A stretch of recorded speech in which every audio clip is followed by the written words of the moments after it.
నమస్కారం వార్తలకు స్వాగతం ముందుగా ముఖ్యాంశాలు విశాఖకు 5 లక్షల ఐటీ ఉద్యోగాలు తేవడమే తన లక్ష్యమని మంత్రి లోకేష్ స్పష్టం.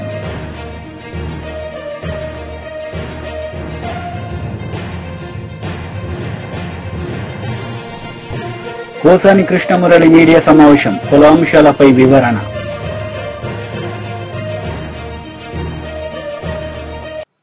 విశాఖకు 5 లక్షల ఐటీ ఉద్యోగాలు తేవడమే తన లక్ష్యమని మంత్రి లోకేష్ స్పష్టం చేశారు. శాసనసభలో రాష్ట ఐటీ అభివృద్దిపై సభ్యులు అడిగిన ప్రశ్నలకు ఆయన సమాధానమిచ్చారు.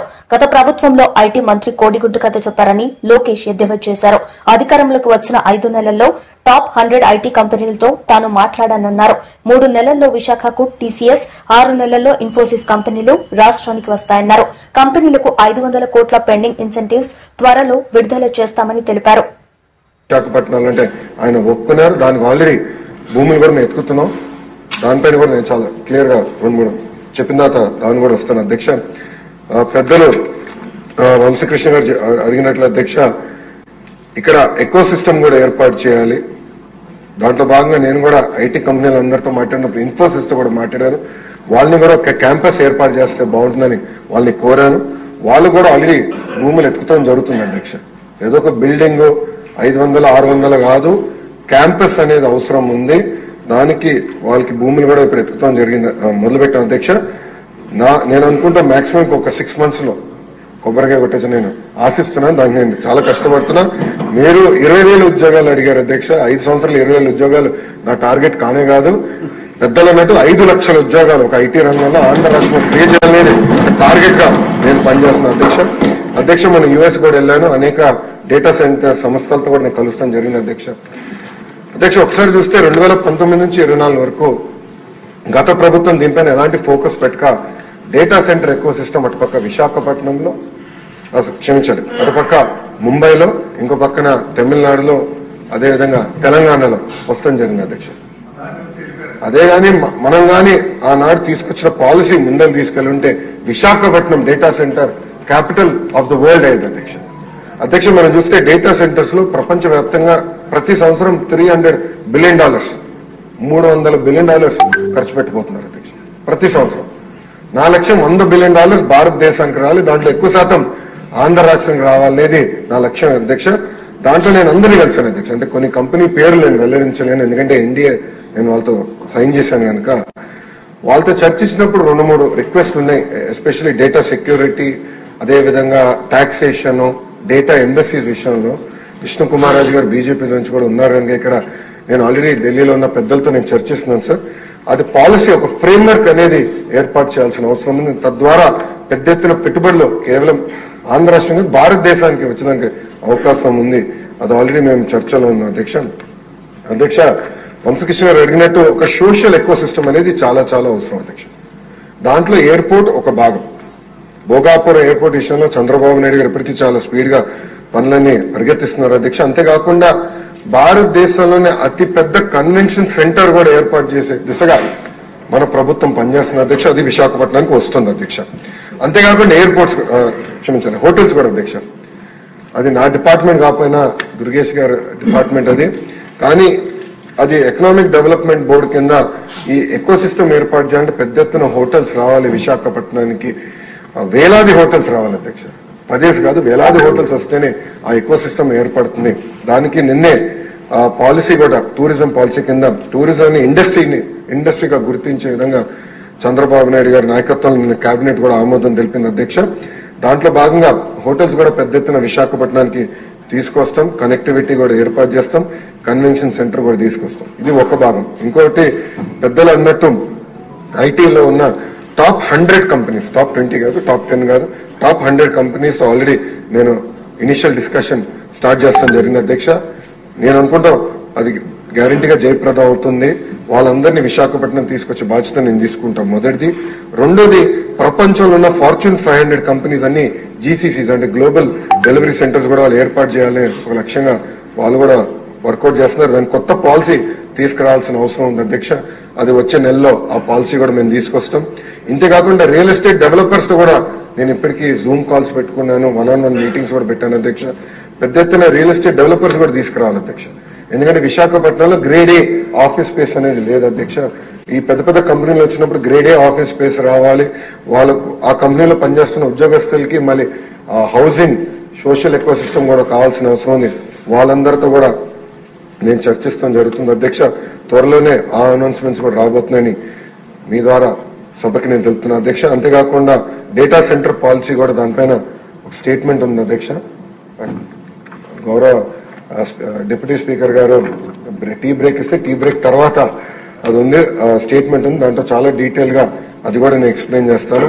అంటే పాలసీస్ ఒక పక్కన, అవుట్ రీచ్ పేద మధ్యతరగతి ప్రజల సొంతింటి కలను ప్రధాని మోదీ నెరవేరుస్తున్నారని భారతీయ జనతా పార్టీ రాష్ట అధికార ప్రతినిధి సాధినేని యామిని శర్మ అన్నారు. వచ్చే 5 ఏళ్లలో 3 కోట్ల ఇళ్ల నిర్మాణానికి కేంద్ర ప్రభుత్వం ప్రణాళికలు సిద్దం చేసిందని తెలిపారు. మహిళలు, యువత, రైతులు, శ్రామికులు అన్ని రంగాల్లో అభివృద్ది చెందాలనేది ప్రధాని మోదీ లక్ష్యమన్నారు.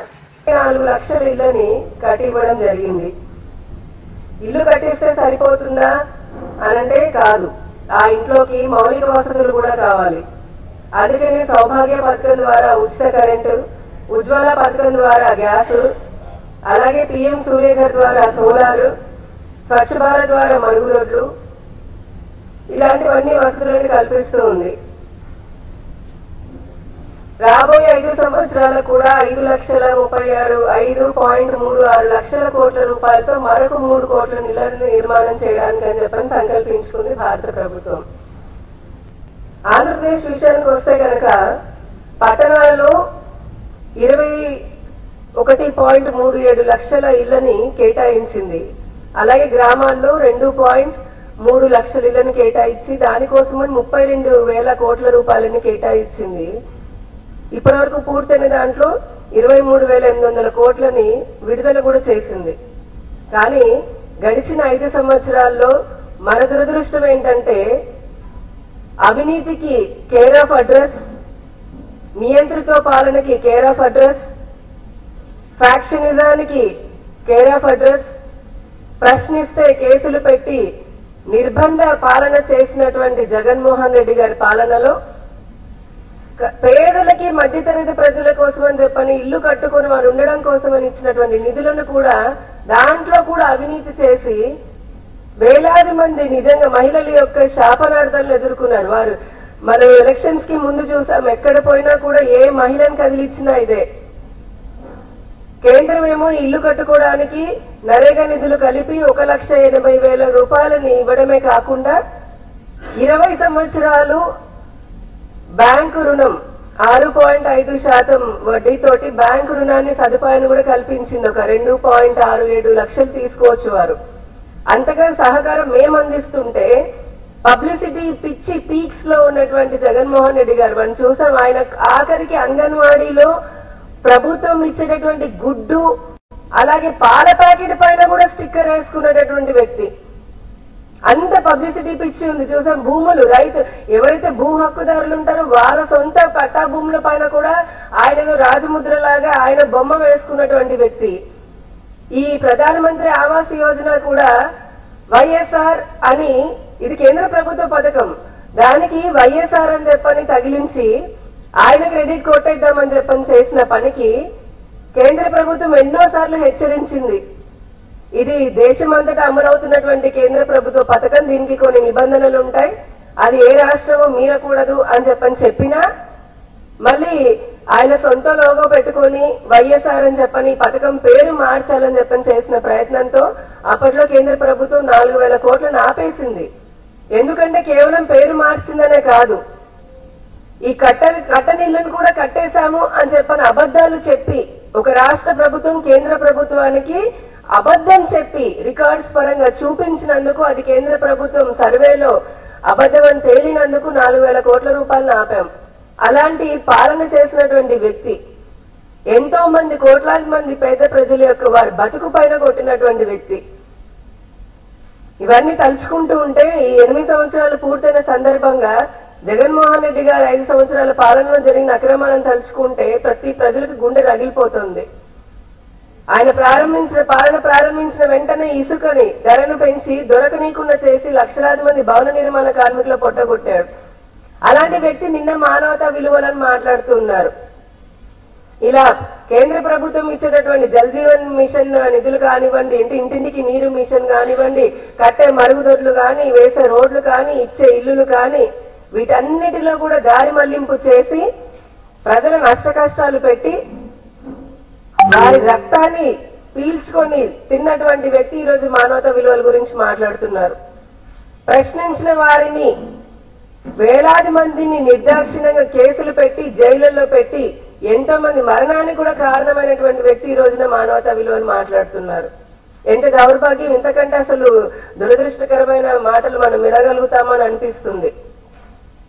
మహిళల పైన జీతాలు పెంచండి అని చెప్పని మాట్లాడి అడిగినందుకు మహిళలని ఆశా అంగన్వాడీ మహిళలను ఏ విధంగా ఇదే విజయవాడలో పోలీసులు దౌర్జన్యం చేసి జుట్టు పట్టుకొని లాగి వ్యాన్లలో ఎక్కించిన సంఘటన మనం మర్చిపోలేదు.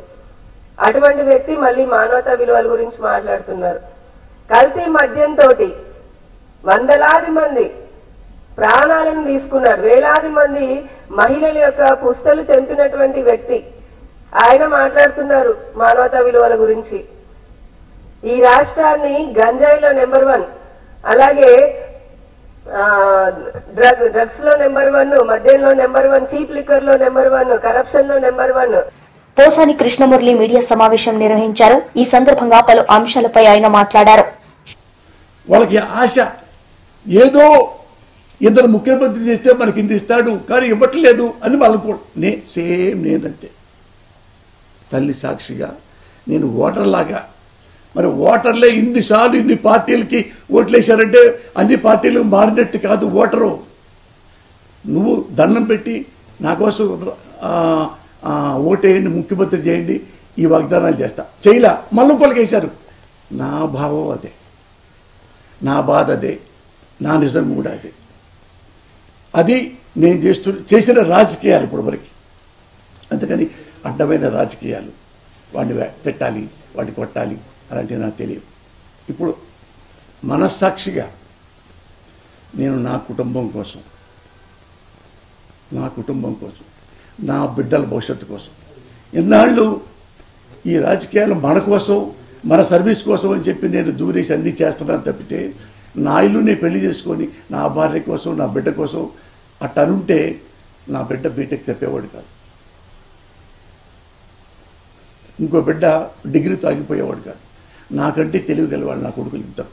బికాజ్ ఆఫ్ మై నెగ్లిజెన్సీ, నా అలసత్వం మూలంగా నా బిడ్డలు ఇంకా గొప్పగా ఎదగాల్సింది.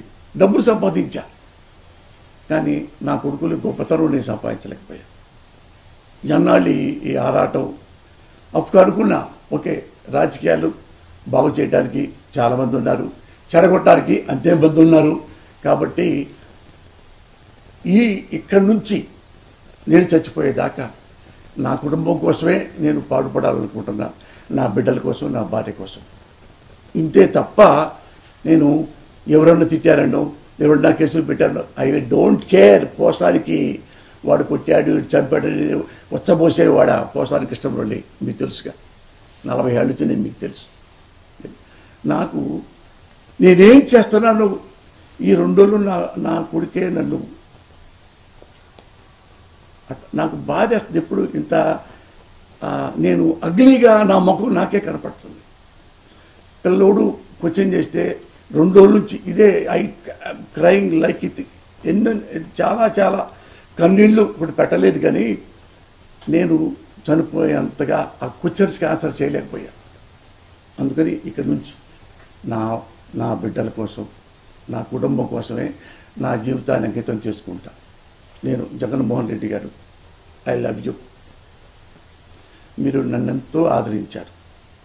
నాకు ఎమ్మెల్సీ ఇస్తాన్నారు, రాజ్యసభ ఇస్తారు, ఎమ్మెల్యే ఇస్తారు, ఏమైనా అడిగినా ఇచ్చా, వద్దని చెప్పాను. ఆయన నన్ను ఒక తమ్ముళ్లాగా బాగా చూసుకున్నారు, అభినందించారు. అలాగే నారా చంద్రబాబు నాయుడు గారు మిమ్మల్ని ఎంతో గొప్పగా గౌరవించా, అది మీకు తెలుసు. మీకోసం 2 లక్షలు నా ఓన్ డబ్బుతో ఫుల్ పేజీ మీ గురించి రాశా. నారా చంద్రబాబు నాయుడు గారు చేసిన మంచి పనులు అని అట్ట లిస్టులు కూడా రాశాను. మళ్ళీ మీరు పొరపాటు ఇచ్చినప్పుడు మనల్ని విమర్శించాను. దాని గురించి ఇప్పుడు నాకే బాధ అయితే ఏం లేదు కానీ నేను ముఖ్యంగా రాజకీయ నాయకులందరికీ నేను నమస్కారం చెబుతూ ఇన్ని సంవత్సరాల పాటు నన్ను ఆదరించారు. అందుకని ఆల్ ద బెస్ట్. ఈ సంవత్సరం ఇక్కడి నుంచి, ఈ రోజు నుంచి నేను చనిపోయేదాకా నా బిడ్డల కోసం, నా కుటుంబం కోసమే నేను బతుకుతా. లంచం మోసం ఆరోపణలతో అదాని గ్రూప్ చైర్మన్ గౌతమ్ అదానిపై న్యూయార్క్ లో కేసు నమోదు కావడంతో కాంగ్రెస్ విమర్శలు ఎక్కుపెట్టింది. అదాని గ్రూప్ అవినీతిపై సంయుక్త పార్లమెంటరీ కమిటీ జేపీసీ వేయాలని మరోసారి డిమాండ్ చేసింది. మోదాని స్కామ్స్ పై జేపీసీ ఏర్పాటు చేయాలని 2023 జనవరి నుంచి డిమాండ్ చేస్తున్నామని కాంగ్రెస్ సీనియర్ నేత జయరాం రమేష్ ఎక్స్ లో గుర్తు చేశారు. अदानी जी के अरेस्ट है, मगर मैं जनता को कहना चाहता हूं, आप नोट कीजिए, स्कैम किया है 2000 करोड़ रुपए का, मगर मैं आपको गारंटी देके कह रहा हूं यह व्यक्ति ना अरेस्ट होगा, ना इस पे इन्वेस्टिगेशन होगा, क्योंकि प्रधानमंत्री इसके साथ जुड़े हुए हैं. मौसमी राहुल जी, आपने कहा कि प्रधानमंत्री की एक तरीके से साठगांठ है और लगातार आपका जो स्टैंड है वो विंडिकेट कहीं ना कहीं हुआ. क्या आपको लगता है, क्योंकि आप कह रहे हैं कि इनको अरेस्ट होना चाहिए भारत में भी, जो राज्य सरकारें हैं और जो रिपोर्ट आई है, जो फैसला है, उसमें भी कई राज्य सरकारों की संलिप्ति है जिन्होंने ब्राइब ली है, तो क्या जो राज्य सरकारें, चाहे वो कर्नाटक सरकार हो, तेलंगाना ने MOU साइन किया 2024 इकोनॉमिक फोरम में, क्या प्रोएक्टिव कदम लेके आप अपनी सरकारों को संदेश देंगे? बिल्कुल बिल्कुल बिल्कुल अदानी जी का अरेस्ट होना चाहिए और जो भी इस मामले में इन्वॉल्व है उस पर कार्रवाई होनी चाहिए, चाहे वो कहीं का भी हो, कोई भी हो. हाँ सिद्धार्थ, आपने स्टेट्स के नाम लिए, राजस्थान भी इसमें इन्वॉल्व है. कुछ ही महीने पहले बीजेपी की सरकार ने इसी तरीके का कॉन्ट्रैक्ट राजस्थान में किया, and which is the other state, Maharashtra में भी बीजेपी की सरकार ने ऐसा ही कॉन्ट्रैक्ट किया है. वही कॉन्ट्रैक्ट छत्तीसगढ़ में था. तो मेरा कहना है जहां भी ये हुआ है, चाहे ऑपोजिशन की सरकार हो, चाहे बीजेपी की सरकार हो, इन्वेस्टिगेशन होना चाहिए, पनिशमेंट होनी चाहिए, मगर मेन बात है जो किंग पिन है, जो सेंटर है, उसको जेल में जाना चाहिए, अरेस्ट होना चाहिए और उसका इन्वेस्टिगेशन होना चाहिए, इंटरोगेशन होना चाहिए, पता लगाना चाहिए कि इसके पीछे कौन है. सर आप कह रहे हैं कि भ्रष्टाचार किया है अडानी ग्रुप ने, और मैं नहीं कह रहा हूं, जो सामने बात आ रही है. नहीं, आप क्लियर रहिए, मैं नहीं कह रहा हूं. यूनाइटेड स्टेट्स में इन्वेस्टिगेशन हुआ है, FBI ने इन्वेस्टिगेशन किया है, FBI कह रही है. मैं पहले से रिपीट करता जा रहा हूं कि अदानी जी हिंदुस्तान में रोज भ्रष्टाचार कर रहे हैं, मगर ये अमेरिका की फेडरल ब्यूरो ऑफ इन्वेस्टिगेशन ने कहा है. तो क्या सर अब जो विपक्ष की सरकारें हैं, जहां जहां पर अडानी के जो प्रोजेक्ट्स हैं, उनका भी अब रिव्यू होना चाहिए कि किस चीजों से दिए गए हैं और क्या बॉयकॉट करेगा विपक्ष? मैंने कल 2-3 दिन पहले एक प्रेस कॉन्फ्रेंस में बिल्कुल साफ कहा है, जहां भी करप्शन है वहां पे इन्वेस्टिगेशन होनी चाहिए, मगर इन्वेस्टिगेशन अदानी जी से शुरू होगी, और जब तक अदानी जी अरेस्ट नहीं होंगे तब तक क्रेडिबल. బీజేపీ దేశ సంపదను కొంతమంది పెట్టుబడిదారులకు కట్టబెడుతుందని ఉప ముఖ్యమంత్రి భట్టి విక్రమార్క ధ్వజమెత్తారు. అదానీ లాంటి వారికి మోదీ దేశ సంపదను దోచిపెడుతున్నారని రాహుల్ గాంధీ చెప్పారన్న ఉప ముఖ్యమంత్రి ఆయన మాటకు సీఎంతో పాటు కేబినెట్ మొత్తం కట్టుబడి ఉందని స్పష్టం చేశారు. సంపద సృష్టించి పోగేసి ప్రజలకు పంచుతామని తేల్చి చెప్పారు. ఇది వారిని 200 యూనిట్ల వరకు పరిమితమై వాడమని చెప్పండి. కరెంట్ వారికి 0 బిల్లు వస్తుందో లేదో చూపిస్తారు.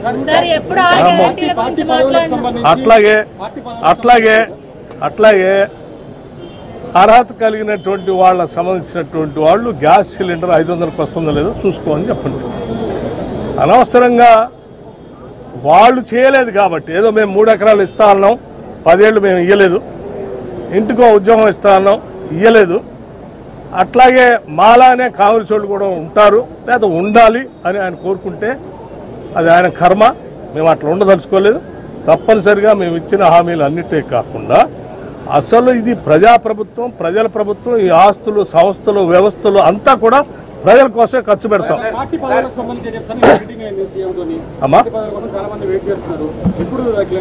పార్టీకి సంబంధించినటువంటి పదవులు కానీ నిర్ణయాలు కానీ పార్టీ ఆంతరంగిక విషయం.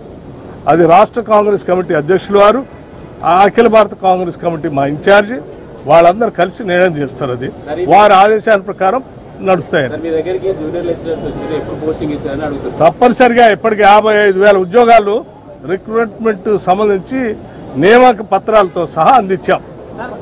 వాళ్ళు ఏడుస్తూ ఉంటే కాళ్ళలో కట్టబెట్టి ఏదో ఆపాలని ప్రయత్నం చేస్తే కూడా, అసలు గ్రూప్ 1 ఎగ్జామే నడవద్దని వాళ్ళు భూమి ఆకాశం ఏకం చేస్తే కూడా గ్రూప్ 1 పరీక్ష నిర్వహించి చూపించాం.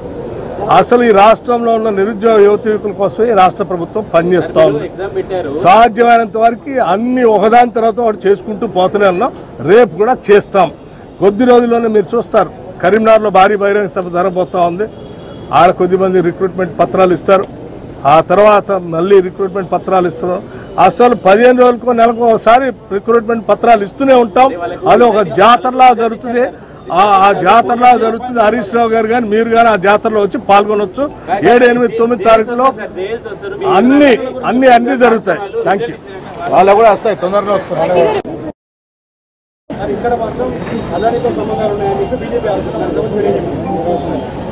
బీఆర్ఎస్ లీడర్ పది కౌశిక్ రెడ్డి మీడియా సమావేశం నిర్వహించారు. ఈ సందర్భంగా పలు అంశాలపై ఆయన మాట్లాడారు. పేరు లేకుండా, ఆనవాళ్ళు లేకుండా చేస్తా అని నిన్న చెప్పిండు. నేను ఒక్కటే అడుగుతున్నా రేవంత్ రెడ్డి గారు, అసలు కేసీఆర్ గారిని తలుసుకోకుండా నీది ఒక్క క్షణమన్నా పోయిందా? నీ ఏ మీటింగ్ పోయినా ఈ సంవత్సరం 11-12 నెలల్లో కేసీఆర్ గారు, కేటీఆర్ గారు, హరీష్ రావు గారికి 3 పేర్లు తలుచుకోకుండా నీ ఒక్క మీటింగ్ అన్నా నువ్వు చేసినావా? నీకు దమ్ముంటే చూపిస్తావా? ఒక్క మీటింగ్, నీ రివ్యూ మీటింగ్ కావచ్చు, నీ పబ్లిక్ మీటింగ్ కావచ్చు, ఈ 3 పేర్లు తలుచుకోకుండా చూపిస్తావా? ఒక్క మీటింగ్లో చేసిందన్న నువ్వు. ఇలా కేసీఆర్ గారు చేసిన పోరాటం చేసిన 14 సంవత్సరాలు పోరాటం చేసి తెలంగాణ తెచ్చిన చరిత్ర జనం మర్చిపోతారా?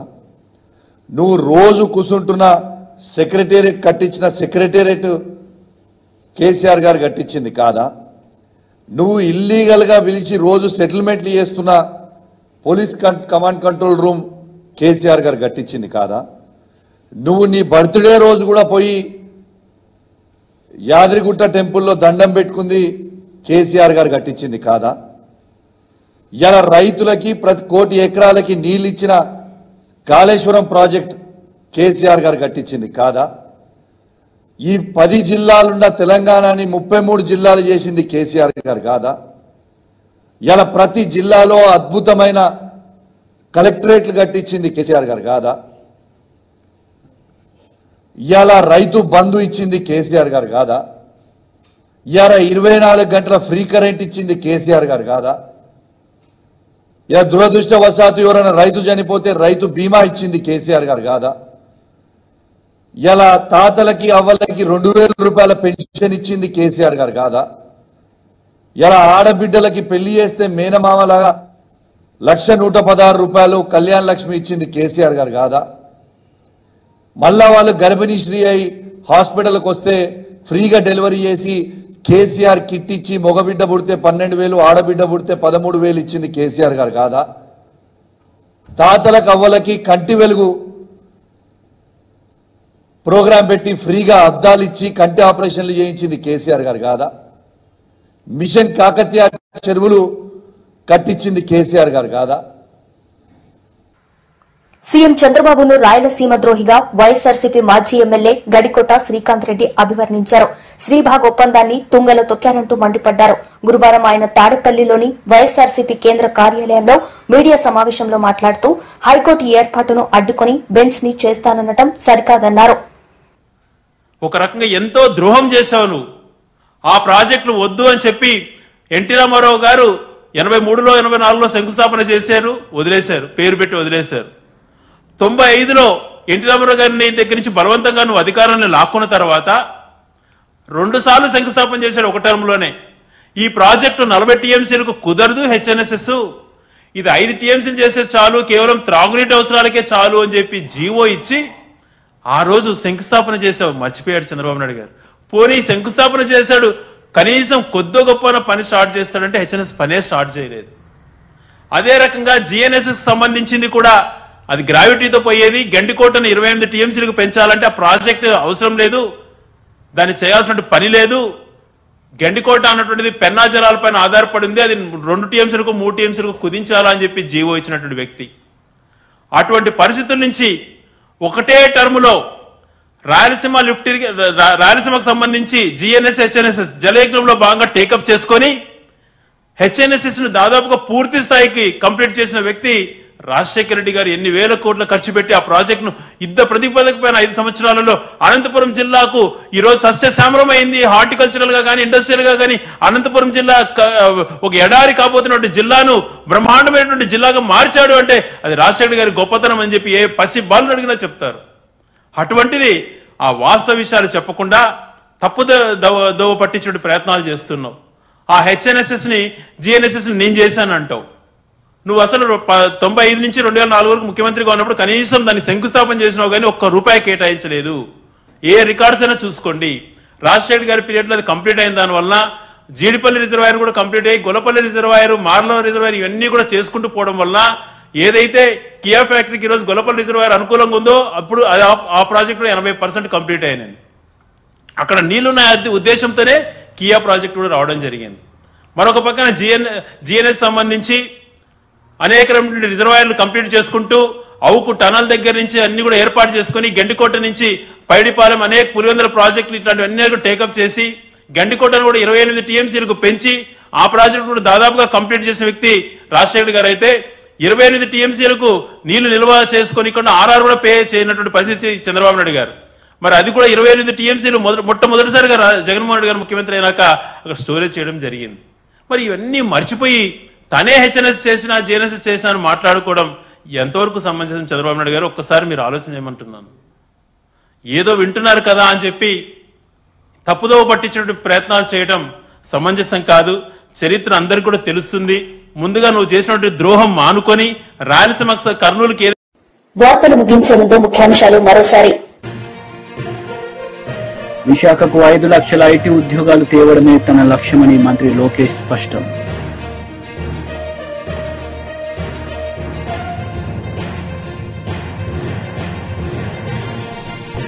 పోసాని కృష్ణమురళి మీడియా సమావేశం, పలు అంశాలపై వివరణ.